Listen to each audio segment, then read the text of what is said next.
প্ৰশ্নকাকত ফাদিল হৈছে আৰু তাৰ পাছতে মেট্ৰিক পৰীক্ষা বাতিল কৰাৰ কথা ঘোষণা কৰিছে সেৱা কৰ্তৃপক্ষই। এই মুহূৰ্তত এটা ডাঙৰ খবৰ দিবলৈ ওলাইছোঁ। কাইলৈ যি মেট্ৰিক পৰীক্ষা বিজ্ঞানৰ পৰীক্ষা হ'বলগীয়া আছিল সেই পৰীক্ষা বাতিল কৰা হৈছে। ইতিমধ্যে ছ'চিয়েল মিডিয়াত ভাইৰেল হৈ পৰিছে বিজ্ঞানৰ প্ৰশ্নকাকত আৰু তাৰ পাছতে এই সিদ্ধান্ত গ্ৰহণ কৰিছে সেৱা কৰ্তৃপক্ষই। এই মুহূৰ্তৰ এটা বিগ ব্ৰেকিং নিউজ দিছোঁ আপোনালোকক। কাইলৈ যি বিজ্ঞানৰ পৰীক্ষা অনুষ্ঠিত হ'বলগীয়া আছিল সেই পৰীক্ষা অনুষ্ঠিত নহয়। বিজ্ঞানৰ পৰীক্ষা ইতিমধ্যে বাতিল কৰাৰ কথা ঘোষণা কৰিছে সেৱা কৰ্তৃপক্ষই। বিগত সময়ছোৱাত যি ইংৰাজী পৰীক্ষা আছিল, ইংৰাজী পৰীক্ষাৰ সময়তো খেলি মেলি হোৱা দেখা গৈছিল।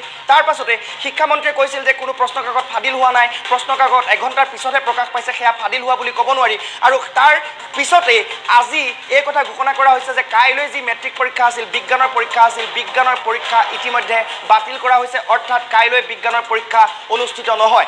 পৰৱৰ্তী পৰ্যায়ত কি তাৰিখে মেট্ৰিক পৰীক্ষা বিজ্ঞানৰ পৰীক্ষা হ'ব সেই তাৰিখ ঘোষণা কৰিব সেৱা কৰ্তৃপক্ষই। কিন্তু এই মুহূৰ্তত আটাইতকৈ ডাঙৰ কথাটো হ'ল যে কাইলৈ যি বিজ্ঞানৰ পৰীক্ষা অনুষ্ঠিত হ'বলগীয়া আছিল সেই পৰীক্ষা অনুষ্ঠিত নহয়, বিজ্ঞানৰ পৰীক্ষা বাতিল কৰা হৈছে।